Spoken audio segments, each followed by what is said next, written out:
তাই না?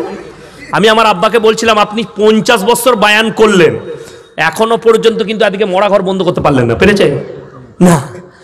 কোথায় ছাত্রে কে মরেছে, এইখান থেকে একদম ট্রাক্টর দেখছে রেডি হয়ে সব মেয়েরা শাড়ি পরে বসছে, ও আমরা শাড়ি পরে গিয়ে বসে পড়লো। বেটা বলছে, তুই কোথায় যাচ্ছিস গো? বলে, জানি না, ছাত্রে মরেছে একজন। বলে, ক্যা হয় তোর? বলে, তোর বাপের ফুপুর অমুকের তমুক করে একটা কুটুম বার করলিলে, যা বুঝে কর গা। বেটা আর অত কুটুম কি বুঝবে? বলে, তাহলে যা। গোটা গাড়ি গল্প চলছে। যখনই ছাত্রের মোড়ে ঢুকেছে, কি করে মনে গো, ফেরেশতারা আল্লাহকে বললো, আল্লাহ এই যে দারুণ ডিজাইন শুরু হলো, বললো এখনো অনেক বাকি আছে, তারা ঢুকুক।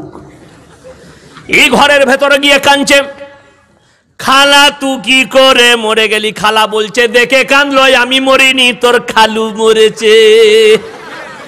ও তো আন্দাজে চালাচ্ছে, ও তো জানে না কেমন মাছে আলু খেতে গেছে, বুঝতে পেরেছেন না? পারেননি। আহা হা, আমার মায়েরা, আপনারা ইমানদারের সঙ্গে বলুন, মায়েরা ভিড় করলে বেশি নাকি না ছেলেরা গিয়ে জানাজা পড়ে মাটি দিলে বেশি নাকি? তাড়াতাড়ি বলুন। ছেলেরা গিয়ে, তুমি বললে না বেটা চলে যাও, তোমার বাপের মামাই তো ভাই হয়, আমাদের আত্মীয় হয়, তুমি গিয়ে জানাজাটা পড়ে এসো, মাটি দিয়ে আসবে, তুমি দেখা করে আসবে, তোমার খালার সাথে বলবে মা আসতে পারেনি, পর্দার খেলাপি হবে বলে আমাকে পাঠিয়েছে, খুব ভালো। কিন্তু না, আমি যাব। সে যা গেল গেল। আমি তখন তালবিলিম, বুঝতে পারলেন, স্কুলেও পড়ি আর মাদ্রাসাতেও পড়ি। আমার দাদি মরে গেছে, রাতের সব চলে গেছে, আমি মাদ্রাসায় শুয়েছিলাম, সকালবেলায় উঠে গেলাম, দেখছি এত কাঁদা কাঁদছে, আব্বাজানের খালাই তো বোনরা সব, কি বুঝলেন, একজন এত কাঁদছে। আমি মনে মনে চিন্তা করলাম, আল্লাহ এদের বেশি মহব্বত, আমার ফুপুরা তো অত কাঁদেনি, কিন্তু তার থেকে বেশি আমার আব্বার খালাই তো বোনরা কাঁদছে। অতি ভক্তি চোরের লক্ষণ। সে এত কাঁদছে, যখনই একটু ভিড় লেগে গেছে তখন বলছে, বলো জনুবা জুতোটা লুকিয়ে রাখলো, কেউ নিয়ে পালিয়ে যাবে, হাতে জুতো মনে আছে। কেমন কাঁদছে বুঝলেন, ও জুতো মনে রেখেছে। আবার অনেকজন দেখবেন কাঁদতে কাঁদতে বললো, আজকে আমি ঘর যাচ্ছি না। তুই যাচ্ছি না, আমার গোস্তর হাঁড়িটা জাল দিয়ে দিবি। ও এইখানে কাঁদছে, কিন্তু ওর গোস্ত হাঁড়িটা পচে যায় না, সেটা ওর চিন্তা আছে। কি যে দুঃখ আমার বুঝে আসে না। আবার দেখবেন যে একটু ভালো কানের দুল পরে আসে না, খালি কাঁদতে কাঁদতে দেখলো আমি, তারপরে কাঁদা হয়ে গেল। মেয়েরা বললে, কোথায় পেলি দুলটা, কোথায় গড়াইলে? বললো, আমাদের এখানে একটা শিকার আছে, মারাত্মক শিকারও যাবি গড়িয়ে দিব। আর দেখবেন যার বেশি শরবত খেতে ইচ্ছা যাবে, খালি অন্য মেয়েরা বলবে, দিল ওকে শরবত, দিল মরে যাবে, মরে যাবে। ফেরের শেষ নাই, কি বলে, ডিজাইনের শেষ নাই, সব হয়ে গেল। আমার ভাইয়েরা, আপনার গ্রামে মাইয়াত হলে, আমার বলার উদ্দেশ্য শুনেলেন, মাইয়াত হলে আপনারা এলান করবেন, যারা নিকটবর্তী আত্মীয় আছো তারা মাইয়াতের কাছে থাকো, যারা দূরবর্তী আত্মীয় আছো তারা দূরেতে একটা বাড়ি ঠিক করা হয়েছে, সেখানে উজু করে বসে মাইয়াতের মাগফিরাতের লেগে দোয়া করো। ভালো না খারাপ? ভালো। কিন্তু যদি ওটা করেন, যাবে না? যাবে। সব চুকে গেল, খানা খেয়ে জানাজা হয়ে গেছে, এরপর বেরিয়ে যাচ্ছে, গাড়িতে চেপে যেমনি রোডে উঠেছে, তখন বলছে, হ্যালো, তোর পাতে একটা হাড় পড়ে এলো। বলে, তোর পাতে তো হাড় দিল, আটকুরের বাটার, আমার পাতে একটা আলু দেয় নাই। ফেরেশতারা বলছে, খালা খালি কবরে আইয়ে তোদিকে ভুনা ভুনা হাড় খাওয়াবো। পর্দাও নাই, নামাজও নাই, রোজাও নাই, কিচ্ছু নাই। নামাজ আমরা যা পড়ি তা আল্লাহ জানে, তাই তো?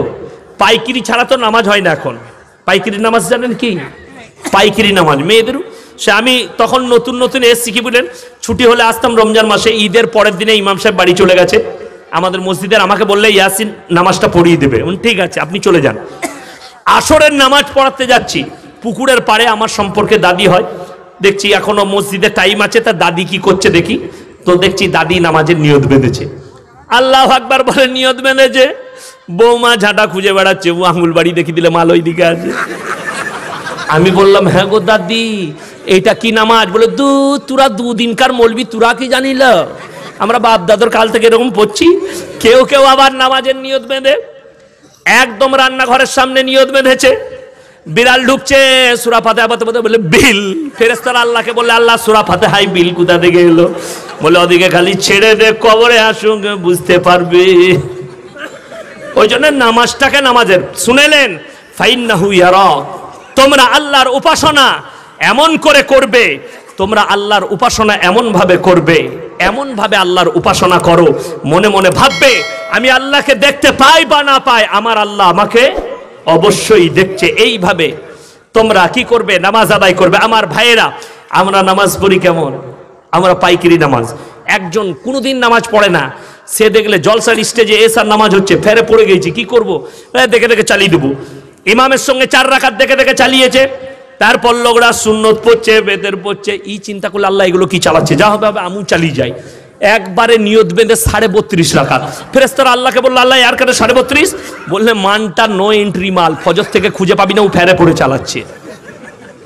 এরকমও নামাজি আছে। আর নামাজ আল্লাহ আমাদের দেশে কি বুঝলেন, যে যত স্পিরিটে পড়তে পারবে হাফেজ সাহেব, সে তত ভালো হাফেজ, তাই না? তারাবি যে যত স্পিরিটে পড়তে পারবে, আল্লাহ মালিকম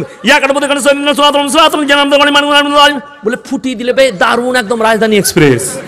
কোথা থেকে মারাত্মক। ফেরেশতারা বলছে তোরাই জানিস, আমরা খুঁজে পাই নাই কোথায় পড়ছে। বড় কষ্ট হয়। কোরআনকে জিজ্ঞেস করুন, আমি 12টা বৎসর বোম্বেতে তারাবি শুনিয়েছি আমার জীবনে। 9টায় শুরু করতাম, 12:30টায় শেষ হতো, কোনোদিন 1টা বেজে যেত, 1 পারা পড়তাম।